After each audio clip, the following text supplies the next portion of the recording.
Geopolítica del dinero.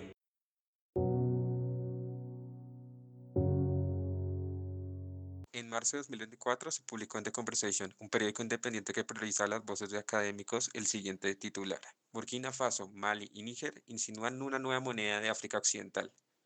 El artículo, escrito por Tierno Tione, un economista senegalés previamente patrocinado en sus estudios por el gobierno francés, hace un repaso sobre las condiciones de una nueva moneda y ahí saca las siguientes conclusiones para su éxito. Por una parte, la coordinación de políticas macroeconómicas y presupuestales, instituciones robustas de gestión monetaria y mecanismos de monitoreo.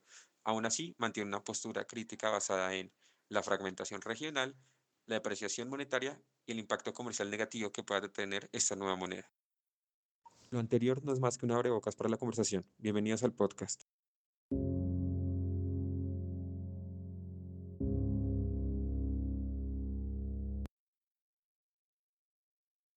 Sean bienvenidos al podcast Geopolítica del Dinero. Nosotros somos David y José. El día de hoy vamos a hablar de temas, obviamente, relacionados con la geopolítica. Especialmente vamos a hablar de la relación entre la moneda, las instituciones financieras internacionales y su influencia en los cambios que se están dando en torno a las relaciones de poder en el escenario global. Nos encontramos en un momento de cambio sumamente importante. Para esto vamos a hablar de un caso puntual. Vamos a mirar hacia África, especialmente hacia Burkina Faso y la Confederación de los Estados del Sahel. Pero pongámonos en contexto. ¿Qué es la Confederación de Estados del Sahel y por qué es relevante? La Confederación de los Estados del Sahel se crea el 6 de septiembre de 2023 mediante la Carta de Liptako-Gorma, inicialmente como un pacto de asistencia y defensa mutua entre Mali, Burkina Faso y Níger, ante la amenaza de la intervención de la Comunidad Económica de los Estados de África Occidental, CEDEAO, tras el golpe militar en Níger. Sus Estados miembros están signados por ser liderados por juntas militares, sobre todo de carácter nacionalista. Pero esta alianza ha ido más allá de una defensa ante una posible intervención. La Confederación y sus 3 Estados miembros han reconfigurado el escenario político de África con nuevas prioridades. Así es, este grupo ha continuado las acciones contra grupos yihadistas que son claves en la región. Asimismo, expulsaron a fuerzas armadas extranjeras, entre estas las francesas, bajo discursos de combate al neocolonialismo y afirmando el sentido nacional. Han diversificado sus aliados internacionales, acercándose a China y a Rusia en un cambio de bloques. Además, han renunciado a CEDEAO y han cerrado sus mercados a miembros de esta. Estos procesos han dado como resultado un comité para la Unión Económica y Monetaria de los países miembros.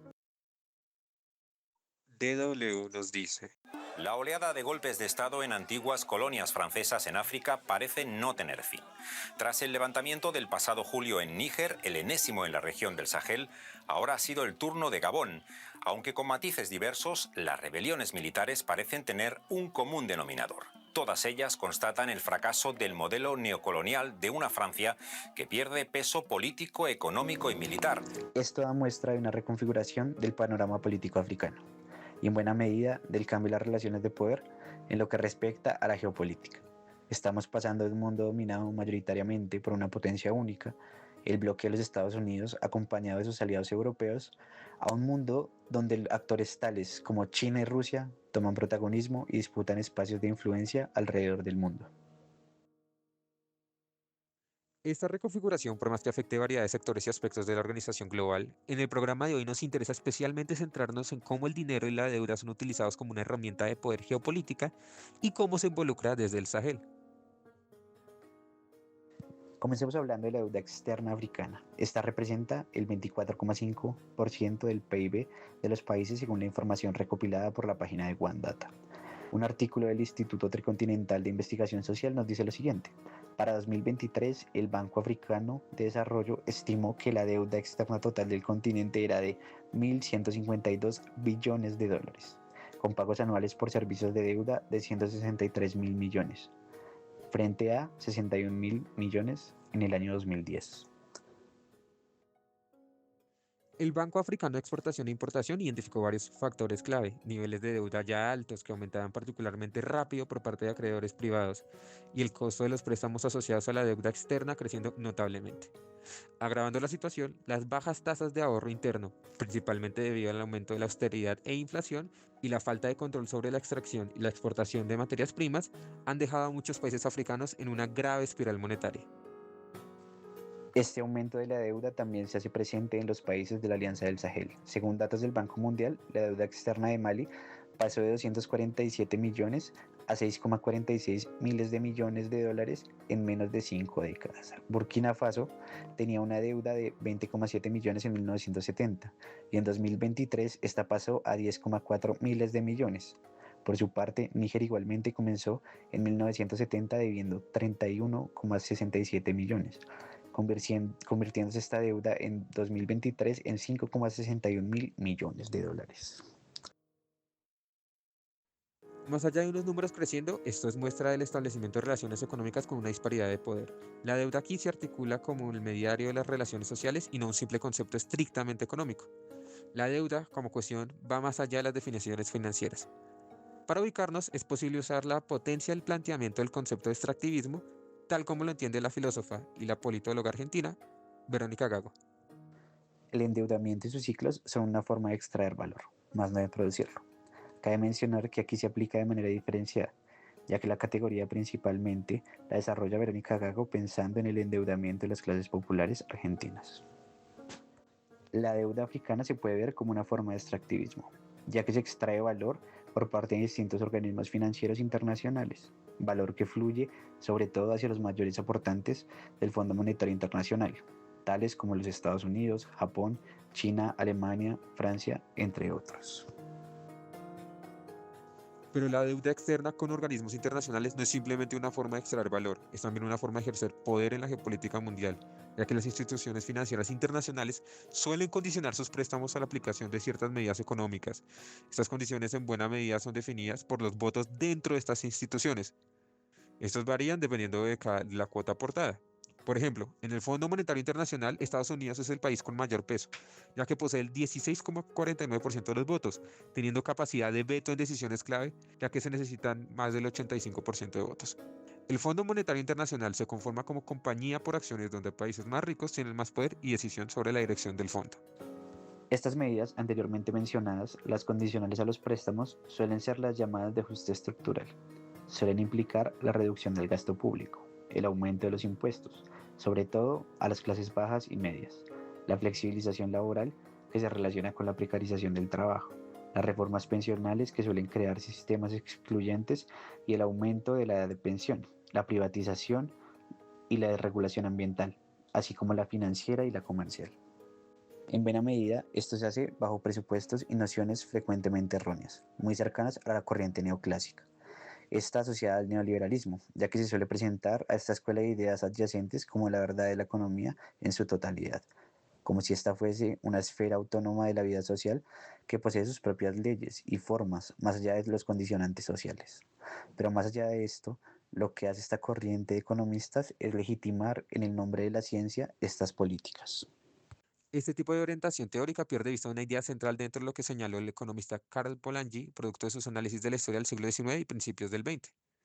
La pretensión utópica de que el mercado pueda autorregularse y existir por separado de la sociedad puede llevar a la destrucción de la vida humana y la naturaleza, al tratarlas como meras mercancías. Un modelo que promueve la explotación y la extracción parece tener estas consecuencias.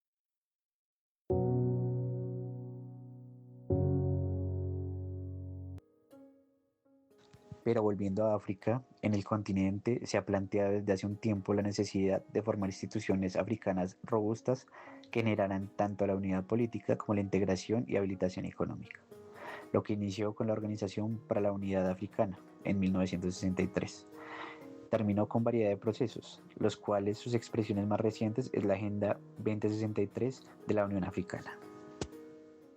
En estos procesos se reconoció la necesidad de la cooperación regional, a través de la creación de comunidades económicas regionales, una zona de libre comercio continental y un sistema de unificación monetaria, que incluiría posiblemente una moneda continental. Para la unificación monetaria, los países africanos acordaron establecer un Banco Central Africano, un Banco Africano de Inversiones, una Bolsa de Valores Panafricana y un Fondo Monetario Africano, con plazo al 2016 y al 2018 para estos dos últimos. Sin embargo, no se ha dado trámite a estos. Canal 26 recopila lo siguiente. Posteriormente, los países de la Alianza de Estados del Sahel hicieron un importante anuncio económico. empezarán a trabajar en el proyecto para tener una moneda en común.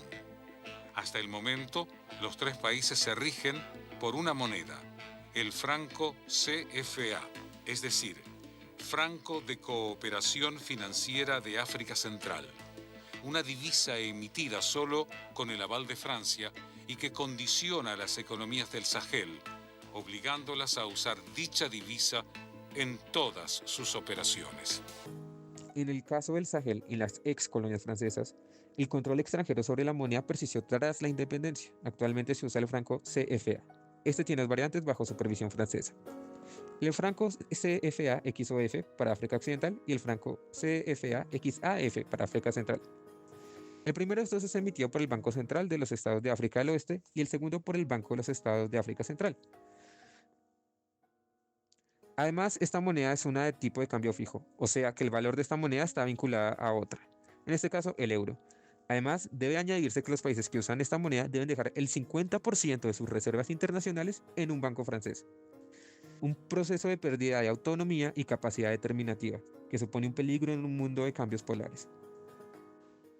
Es en este contexto que la Confederación de Estados del Sahel no solo representa un bloque militar y político, sino que empieza a formar un proyecto económico propio.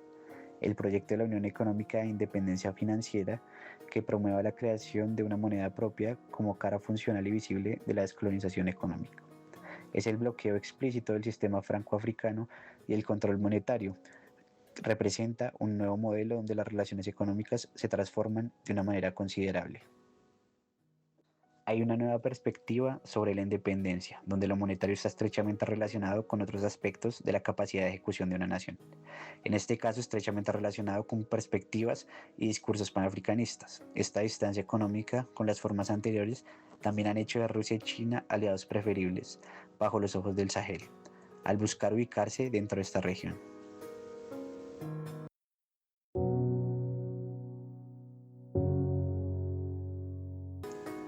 El momento del cambio de monedas también se asocia con movimientos por la desdolarización y la promoción de las monedas nacionales. BRICS parece ser la cara visible entre los organismos internacionales, abiertamente retando la dominación de un grupo de estados frente a la finanza internacional. Ese es el contrapeso a la hegemonía que también supone un nuevo orden. Nos preguntamos de cómo se ve un nuevo mundo de monedas. ¿Será que busca remover el dólar y el franco para instaurar alternativas con sus mismos problemas, pero respondiendo a nuevos grupos? Actualmente no hay un proyecto claro de moneda rival al dólar desde los BRICS. Asimismo, se ha promovido el uso de monedas locales en las interacciones financieras del bloque, aunque esta posición puede que cambie con el tiempo. Tomando las claves del teórico Liater, sabemos que un sistema de única moneda trae problemas. Esta nueva propuesta podría mitigarlo. Por una parte, el establecimiento de la multiplicidad monetaria puede regular los golpes sistémicos y mitigar el impacto de las crisis, ya que la moneda no lleva consigo el sistema económico global. Asimismo, se crea una nueva forma de ver la moneda, alejada de los marcos de medida convencionales e impropios de los territorios. He aquí una posibilidad de valorar lo propio sin depender de un posicionamiento en un mercado alienado de los pueblos que son dependientes de él. En el caso del Sahel, están en un momento de cambio monetario de especial interés para la posible moneda. ¿Se apropiará el sistema de creación de dinero por deuda bancaria? En caso de que este no sea el caso, es importante ver cómo países como Burkina Faso están nacionalizando sus capacidades de producción de recursos. Pensarse cómo se ve una moneda respaldada por activos tangibles en un mundo que dejó atrás a Bretton Woods. La no continuidad y las nuevas propuestas también se ven explicitadas. Las posturas de Ibrahim Traoré frente al CFA han sido contundentes. Implican la reforma o el desmantelamiento del sistema en curso. Cito: es posible que aún te sorprendan más cambios. Y no se trata solo de la moneda, romperemos todas las ataduras que nos mantienen esclavizados, dijo en una entrevista con Al Jazeera. Asimismo, las posturas se han visto relacionadas con acciones concretas, como la nacionalización de 5 activos mineros de oro en el país, las 2 minas y 3 concesiones de exploración que se explicaron así en el decreto. Esta adquisición está en consonancia con la política estatal de propiedad soberana de los recursos mineros para optimizar su explotación en beneficio de la población. Kevin Bryan, acompañado del profe Borda, nos dicen lo siguiente. ¿Por qué podemos afirmar que está ocurriendo una revolución en el Sahel? Porque vemos distintos componentes de lo que tomamos como la definición clásica de revolución. Si nosotros nos basamos en la definición de Norberto Bobbio, que es esta definición de ruptura con el estatus preexistente, lo que ocurrió en el Sahel en términos políticos y en términos económicos se condice con una revolución. Una nueva moneda trae consigo un mundo de posibilidades, pensarse la valoración de las áreas de experiencia e importancia previamente ignorada. La creación de nuevas reglas de juego como la devaluación por acumulación y demás son cuestiones por considerar dentro de las relaciones con los BRICS. Un nuevo mundo responde también a nuevos intereses. ¿Hasta qué punto la independencia no amenaza? Un giro polar en el mundo implica también la precaución sobre qué prácticas y formas monetarias van a ser promovidas o limitadas desde un amplio proyecto contrahegemónico como el que vemos actualmente. Las medidas tomadas por el gobierno de Burkina Faso y de la Alianza del Sahel, no solo en términos monetarios, pueden ser considerados desde una perspectiva fina a la de Polanyi. Una aparición de medidas de protección social frente a la expansión del mercado y su tendencia a considerar el trabajo, la tierra y el dinero como mercancías. Las nuevas propuestas financieras suponen también una idea particular sobre cómo se deben organizar las formas económicas. Dicho lo anterior, vemos que nuestro tiempo se acaba. Queremos dejar unas palabras desde lo explorado. Hay un punto esencial que conecta el Sahel y los BRICS. La capacidad sobre el dinero está directamente relacionada con la soberanía y la capacidad de crear proyectos contrahegemónicos. Es vital ver las oportunidades de un cambio de relaciones con ojo crítico, mientras que reconocemos cómo se reta un sistema de absoluta devastación para los países involucrados.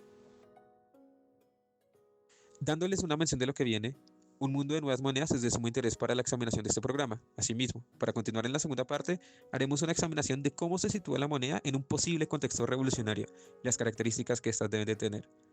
Asimismo, el papel de los proyectos estatales contra las monedas comunitarias y la priorización de las relaciones en las mismas. ¿Son las prioridades monetarias de la nación las mismas que la de las comunidades que lo conforman?